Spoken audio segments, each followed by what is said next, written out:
月神孔苏闪现施法，原本的白昼竟迅速转变成黑夜。男人借助夜晚也变身成了月光骑士，他配合孔苏使用禁术操控星空，紧接着星光璀璨，并开始了斗转星移。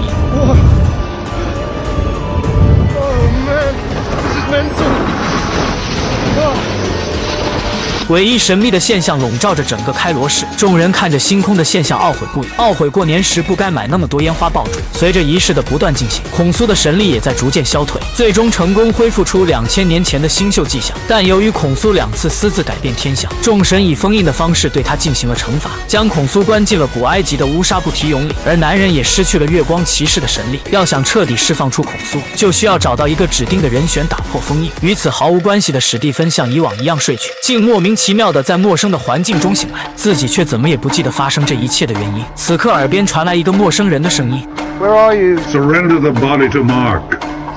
对方提到让他交出身体，他才下意识地抚摸全身，发现了不属于自己的圣甲虫。随后他觉得背后发凉，猛然回头却看到原本的草地竟凭空出现一座城堡。心大的他还不忘礼貌地跟人打招呼，但对方却拿出武器向他不停地扫射。惊慌中他恨不得能再长出2条腿。他跑进小镇，趁机混入人群，他们似乎正在举行着某种祭祀的仪式。为首的老人双手紧握信徒，之后他手臂上的天平纹身开始摇晃，随着天平停止的颜色判断对方的善恶。可如果天平出现倾斜又变成了血红色，那就代表对方是个有罪的人。哪怕信徒是个不断喊着无辜的老人，他也要受到神秘生物阿米特的惩罚。主持者哈罗得知有人闯入的消息后，他高喊仪式的口号，信徒纷纷下跪，即便史蒂芬也跟着照做，还是因为片刻的迟疑暴露了自己。意外的是，哈罗还认识他，其实对方也是冲着圣甲虫来的。原本史蒂芬就不想被卷进来，如今让交出圣物，他更是求之不得。不过眼下他的身体竟不受自己的控制，经过几番交涉，哈罗觉得智商受到侮辱，便让信徒硬抢。哪曾想下一秒意外再次出现。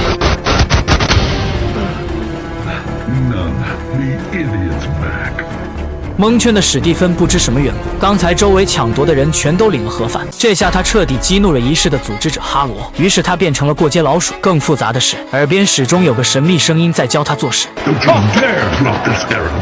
没办法，他随便抢了一辆送货车，试图先离开这个鬼地方。即使他现在还没有拿到驾照，可他依旧将车开得飞快。很快，信徒们就如饿狼看到猎物般的追来，甚至已经有人跳上了他的车。情急中，他拿起蛋糕按在对方脸上摩擦。不过，另一辆车从侧面也向他逼近。等他再次醒来，手中竟握着手枪，袭击他的信徒也不知为何被完结，但身后的追兵却还在紧追不舍，而前方又突然驶来对头车。于是乎，他打开雨刮器，松开方向盘，闭上双眼，狠踩油门。就这样，他成功躲过了一劫。但后面的司机就没他那么幸运，由于场景设定的原因，转眼间就又有其他车追了上来。而每次危险时刻，史蒂文都能激发被动技能。再次醒来，情况有点特殊，他居然在倒着开车躲避追击。如今史蒂文都被这里的 NPC 给整懵逼了，不管怎样，说什么也要跟他们拼了。结果他的车还在这个时候熄火了，眼看追兵近在咫尺，史蒂文急忙打开雨刮器，立刻投降。紧接着奇迹再次发生，山上滚落大量的木桩，将他们砸得粉碎。突然，史蒂文从自家床上惊醒，认为是做梦的他并没有为刚才的事在意，因为他经常会梦到类似的剧情。无意中他看到地板被硬物划伤的痕迹，能断定这是一旁的桌子造成的。划痕上方的位置有被刻意破坏的缺口，在里面找到了古董手机和带着号牌的钥匙。手机的通话记录都是打给一个叫拉恩的人。此刻那个神秘声音突然出现，让他交出自己的身体。史蒂文彻底蒙圈了，难道自己还在梦里吗？他这个单核的大脑哪能带动这么大型的虚拟软件呀？进入电梯，门又关不上了。随着走廊的灯光忽明忽暗，一只全身缠满胶带的大秃就向他靠近。眼看对方越来越近，他的小心脏也都提到了嗓子眼。可真正进来的却是隔壁的大妈。史蒂文的惊慌表情反倒给大妈吓得够呛。等大妈离开，史蒂文悬着的心才落地。可他刚一回头，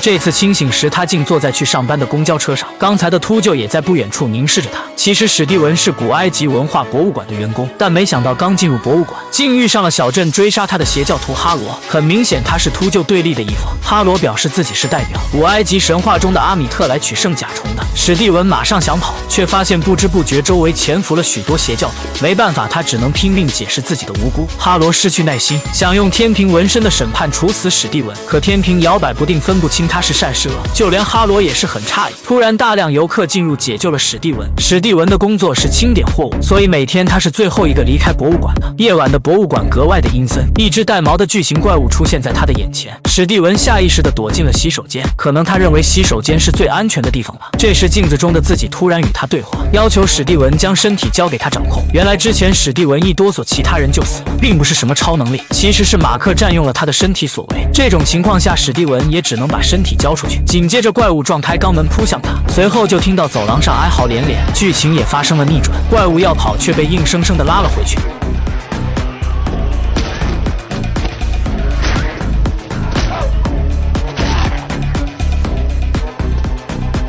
没有花哨的特效，却能吸引我为人物竖起大拇指。如今月光骑士就此诞生，但天亮后他都会从自家的床上醒来，仿佛一切就像没发生过一样。长此以久，史蒂文被双重身份弄得疲惫不堪，于是他回到自己工作的博物馆，得知博物馆的洗手间被人恶意破坏，然后他查看了昨晚的监控录像，惊奇地发现视频里的他恐惧万分，似乎在躲避着什么危险，可却并没有看到怪物的存在。等他再次出现，恐惧的表情已经消失不见，不过通过眼神确定那个人绝对不是自己。博物馆很仁慈，并没有起诉他，甚至还贴心地为他推荐了精神病院的医生。但史蒂文坚信自己没有神经病，他根据之前找到的钥匙赶到了盲盒仓库，结果这里的工作人员认识他，说他昨天刚来过。在对方的指引下，史蒂文进入了仓库，打开行李后，他先是拿出了一把手枪和一本印有着他照片的护照，上面的名字是马克斯佩克特。我想这个马克一定有前往中国的打算。之后他看到了自己最不想看到的东西，那就是古埃及的神物圣甲虫。史蒂文2次差点因为他丢了小命。此刻玻璃中的自己突然对他说话，其实他才是真正的月光骑士，他是替埃及月神在人间维护正义的使者。如今马克还有任务没有完成，希望史蒂文能把身体再借给他用用。史蒂文虽然看着傻傻的，但实际上并不傻，他拿起现金就想逃离这里，可是刚出来他就看到了终身难忘的一幕，像秃鹫一样的月神孔苏正在逐渐向他靠近。由于昏暗的灯光，原本的正义之神也显得格外邪恶。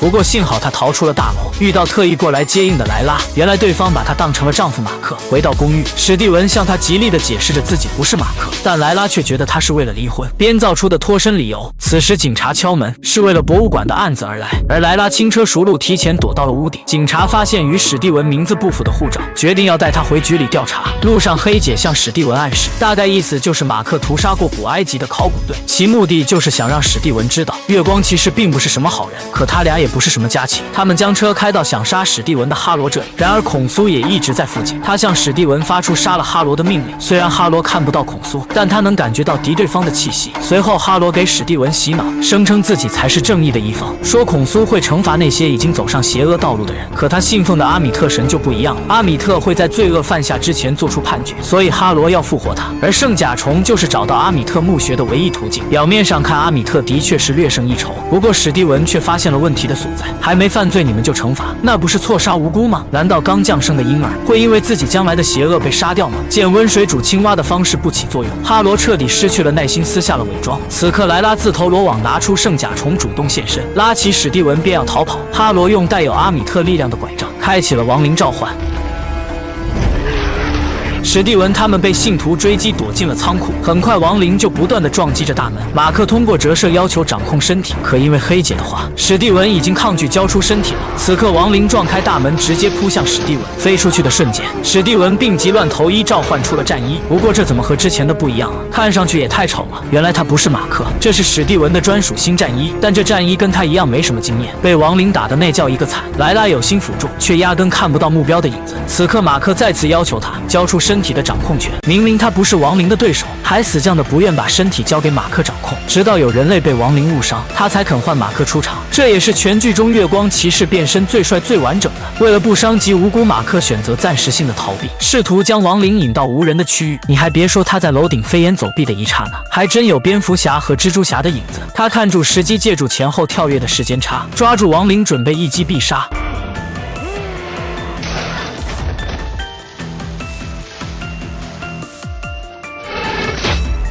但坏消息是，马克脱去战袍后发现圣甲虫不见了，那之前的一切不就白忙活了吗？此时圣甲虫被流浪汉捡到，并且从容地把它交给了哈罗。不过他反手就用天平审判了无辜的流浪汉。史蒂文感觉待在镜子里很不自在，要求马克将身体还给自己。可此时马克却反悔了，因为他的使命还没有完成。这可能就是史蒂文不愿交出身体的原因吧。孔苏突然现身，命令马克赶紧前往开罗，去阻止哈罗复活阿米特的计划。事成之后，他才会还马克自由，不然他的下一任化身就会是马克的妻子。明明是正义之神，为什么非要用要挟呢？原来只有圣甲虫能找到阿米特的墓穴。很快，哈罗就带着信徒到达了指定位置，同时也得知马克已经赶到了开罗。但此刻他离成功只有一步之遥，根本就不在乎敌对方的存在。为了找出哈罗，马克逼问当地贩卖文物的小混混，都说强龙不压地头蛇，他们又怎么可能会乖乖配合？为首的大哥还想耍帅，没想到却被马克哐哐怼脸。即便没有月光，但月光骑士还是月光骑士。就在小混混命悬一线时，史蒂文突然出现，开始劝他住手，甚至要趁机夺回身体的掌控权。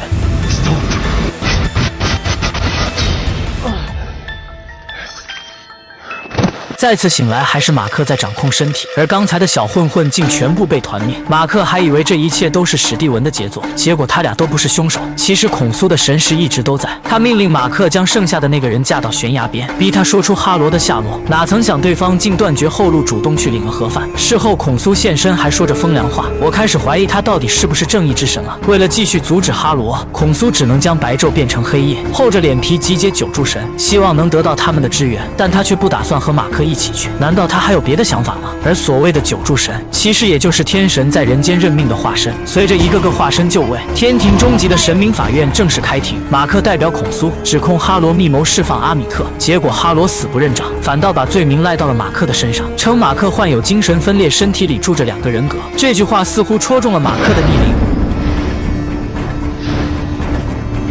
We will not tolerate violence in this chamber.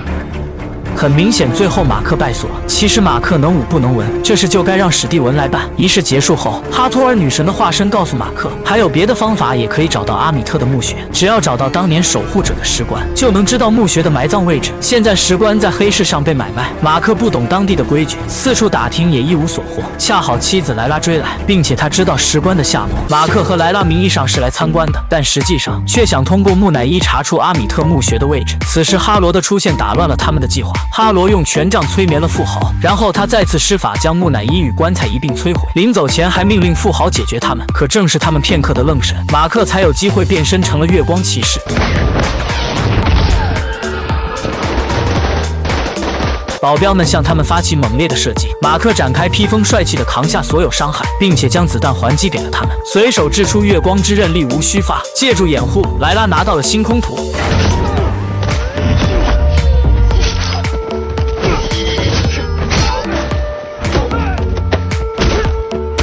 然而就在马克打得正起劲的时候，体内的史蒂文又出来凑热闹。由于马克分神，竟让他重新掌控了身体。史蒂文向来是以德服人，希望大家能握手言和。不过结果很明显，他的提议被忽视，没办法，只能让马克出来以暴制暴。看到史蒂文丢下的烂摊子，马克也真是醉了，毕竟他是人并不是神。然而拿到东西的莱拉也被富豪击倒，成为对方砧板上随时可宰杀的食物。这下马克彻底爆发，只需3两下便解决了剩下的几名保镖。热爱骑术的富豪还想最后的冲锋，哪曾想马克的速度比马还快，不仅救下了莱拉，还反手送富豪归西。之后孔苏现身，要求马克把身体交给史蒂文，因为他熟读古埃及的文化。两人共同向天空施法，还原了2000年前阿米特下葬那天的星空。莱拉根据星空图得到墓穴的坐标，可孔苏私改天象，激怒了众神，他们命令化身开启法阵，将孔苏再一次关进了乌沙布提俑里。这也意味着马克将彻底失去了月光骑士的力量，唯一的办法就是砸碎封印。但眼下先要阻止他们复活阿米特。等他们赶来时，哈罗早已经进入墓穴，于是简单拿了几件装备，也抓紧出发。走了好长时间，史蒂文发现他们一直在兜圈，每个入口都有很多岔路。初步推算，这里是按照荷鲁斯之眼的图案建造的，并且入口就在他发声的舌头位置。刚进入就听到枪声，他们便躲了起来。一个盗墓贼被抬到祭台上准备分割，动手的人竟是活了1000年的木乃伊，他在分解着入侵者的内脏，装进坛子。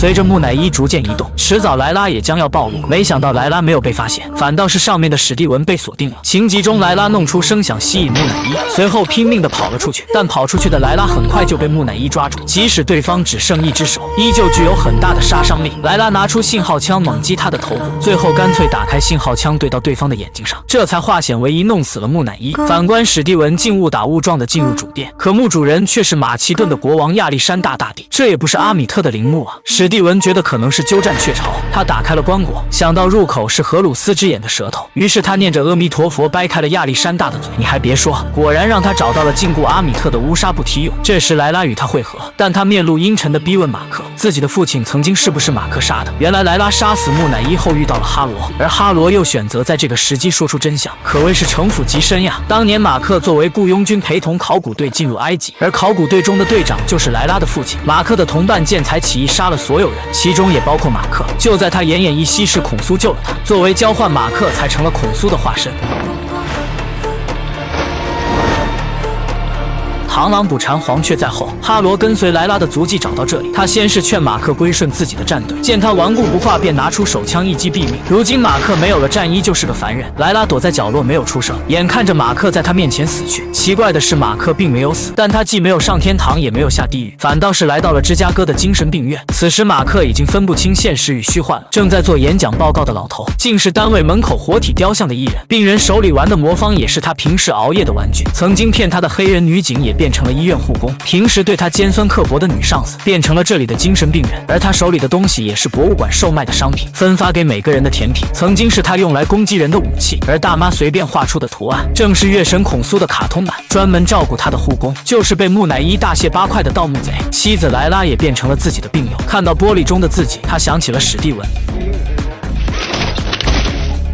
作为精神病人，的确是要被拴在轮椅上，这也恰好对应着每天睡觉前他把自己拴起来的场景。更讽刺的是，精神病院的院长竟是枪杀他的哈罗。墙上挂着的小镇风景画，正是他第一次进入险境遇见哈罗的地方。就连哈罗随身用的鳄鱼拐杖，在这里也有对应的参照物。院长现在穿的凉鞋，也是到玻璃渣子的那双。办公室摆放的神像陶罐，也恰好能对应木乃伊装内脏的陶俑。这是院长还给他古墓奇兵的录像带，相当于想暗示他，所有的事情都是他根据电影幻想出来的。此刻马克真的认为自己有病，一切悲剧只不过是自己的南柯一梦。可院长的一段话却点醒了梦中人。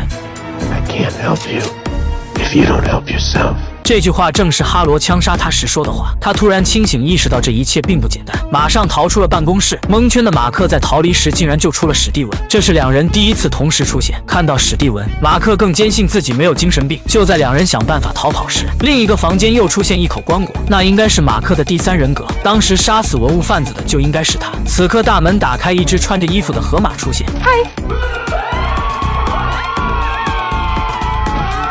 河马老妹是古埃及孕妇和儿童的守护神，她拿出了生死簿，宣布他俩已经是死人了。这里是埃及的冥界杜阿特，马克觉得他也是骗子，便想推门跑路。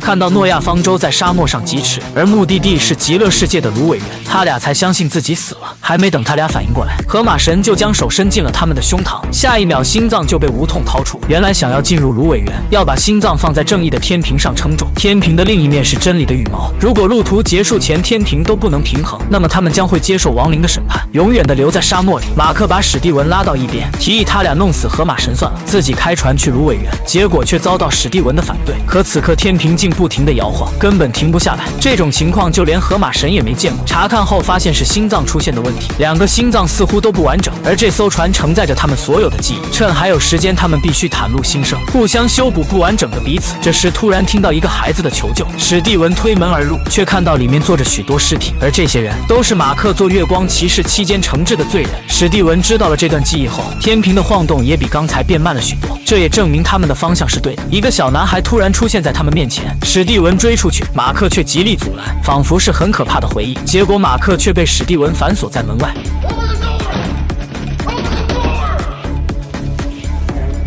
在这里，史蒂文看到了自己的父母，甚至发现儿时的自己和他不认识的弟弟，而母亲很偏袒马克的弟弟。马克带着弟弟到树林去玩，两个倒霉孩子进入了山洞，暴雨倒灌淹死了弟弟。母亲将弟弟的死怪到马克的身上，神经也变得不正常。自那以后，母亲只要想起弟弟就会暴打马克。每当这个时候，史蒂文的人格就会出现，而他的名字源于古墓奇兵的角色。其实史蒂文人格存在的意义，就是马克为了逃避难过的情绪。此刻天平再次缓慢，但依旧没有平衡。这时两人听到声音回到了甲板，原来恐惧正在人间蔓延，大量不平衡的灵魂被带入了冥界。两人知道这一定是哈罗在释放阿米特前的铺垫，所以他俩必须马上回到人间。很快大量亡灵就开始往船上爬，企图带走他们。一开始马克还可以招架，但由于数量越来越多，眼看马克就要被扔下船了。史蒂文想到自己就是马克，马克就是自己，于是鼓足勇气冲上去帮忙，结果反倒被亡灵拉到了船下，最终被瞬间石化。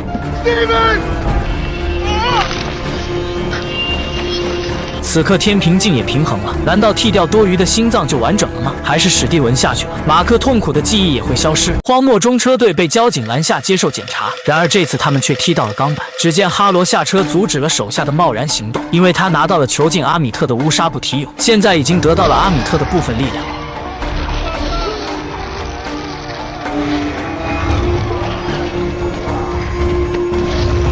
其实他并没有直接攻击执法者，而是审判了他们的灵魂。其中一人经常扶老太太过马路，所以他才能幸运地活下来。此刻莱拉想要趁机刺杀哈罗，却突然被装死的执法者叫住。原来河马神附体到他身上替马克传话，他说出马克很快就会复活，但前提要先复活孔苏给马克助力。就这样，莱拉暂时潜伏在哈罗的队伍之中。紧接着哈罗来到众神殿的金字塔，只需用拐杖一戳，金字塔仿佛接受到了芝麻开门的咒语，而众神的化身也察觉到了哈罗的入侵。莱拉知道众神只是执法者，并没有与哈罗的一战之力，于是他偷偷溜走，试图解救孔苏。的确如他所料，众神的化身不堪一击。随后哈罗摔碎乌纱布提友，终于释放出了阿米特。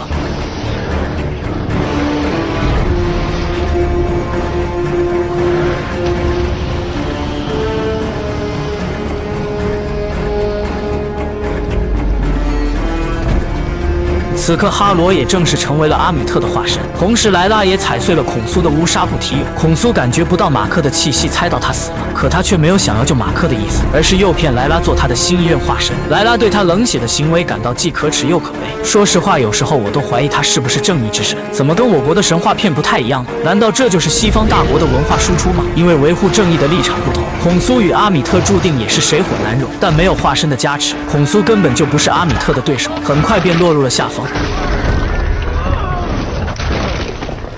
与此同时，画面拉回到冥界，由于关键时刻史蒂文勇敢牺牲自我，天平得到了平衡，马克也成功抵达了芦苇园，可他却接受不了失去史蒂文的存在，哪怕永远不能离开杜阿特，也要执着地去找回史蒂文的陪伴。其实在某种意义上来说，史蒂文不仅仅是他逃避恐惧的另一人格，而他们彼此更像是文景之交。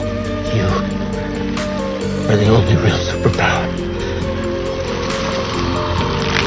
I ever had. 没想到欧里西斯之门突然出现，并缓缓地打开。马克与史蒂文也在这时褪去了石化的外形，这也证明他们之间更加的信任和理解了。就在欢喜之余，杜阿特突然掀起数米狂沙，眼看就要将他们彻底吞没。危急时刻，河马神驾驶着诺亚方舟驶来，替他们挡下风沙，掩护他们离开。于是月光骑士再次变身，履行他之前的诺言。孔苏感应到马克复活，也立刻传送。他急切地要求马克参加战斗，不过这次却出了小意外。史蒂文占据身体，趁机与孔苏谈起条件，扬言事后必须释放马克的自由。融合后的月光骑士的确不一样，有脑子了。另一边，哈罗用权杖发出信号，命令他的所有信徒开始行动。他们利用天平审判那些将来会有罪的人。同一时间，大量的灵魂被阿米特吞噬，从而最快恢复到最佳状态。此时，月光骑士赶来阻止哈罗，仇人见面分外眼红。借助月光的力量，马克打出了最完美的暴击。化身与化身之间大战，本尊与本尊也是一触即发。拥有化身的参战，孔苏也瞬间恢复了以往的光辉，展示出了自己的真正实力。但一切并没有想象中的那么简单。由于阿米特心性狡诈，趁对方不注意，用尾巴绊倒了孔苏，算是扳回了一局。同时，马克也落入下风，被哈罗制服。就在要被处决时，一道人影突然出现，救了马克。原来，在他们刚才奋战时，莱拉成为了河马神的化身，并继承了与黑暗对抗的能力。夫妻重逢本就喜悦万分，史蒂文这个切尔登又出来凑热闹，说什么也要在莱拉面前展示自己现在的能力。虽然马克与史蒂文是共用一个身体，但毕竟莱拉是马克的妻子啊，你这个另一人格又卖弄个什么劲儿？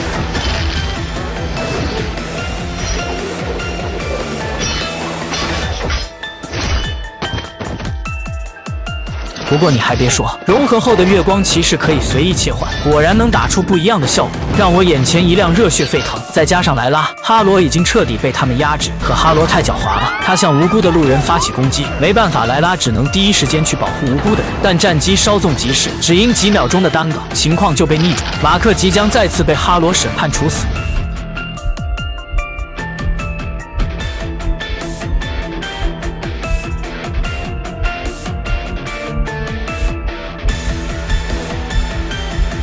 之后画面突然闪烁，仿佛马克又出现人物转换的感觉。结果是他拿着对方的权杖制服了哈罗。马克询问是不是史蒂文干的，其实史蒂文跟他一样蒙圈，也不知道是谁干的。可眼下他们没有时间考虑这些，他们必须尽快将阿米特封印，再次回到众神殿念出法阵。这次他们将阿米特封印在了哈罗的体内。孔苏命令马克杀了哈罗，彻底断绝阿米特再次复活的可能。马克认为当初的承诺已经兑现，不想再听孔苏摆布，而唯独只有化身才能杀死化身。脱身后，马克又回到了那个精神病院，哈罗还是这里的院长，他的目的只有一个，那就是说服马克相信自己精神有问题。不过这次因为他失算了，血红的脚印暴露了他，应该是当初他鞋子里的玻璃扎起了作用。然后马克再次从家中的床上醒来，仿佛一切都没有发生过。你觉得这就结束了吗？那你就大错特错了。画面一转，哈罗从精神病院被带到一辆车上，来见他的正是孔苏。哈罗知道神不能直接出手杀凡人，便显得极其嚣张。哪曾想孔苏只是敲了敲车窗，哈罗就被吓尿了。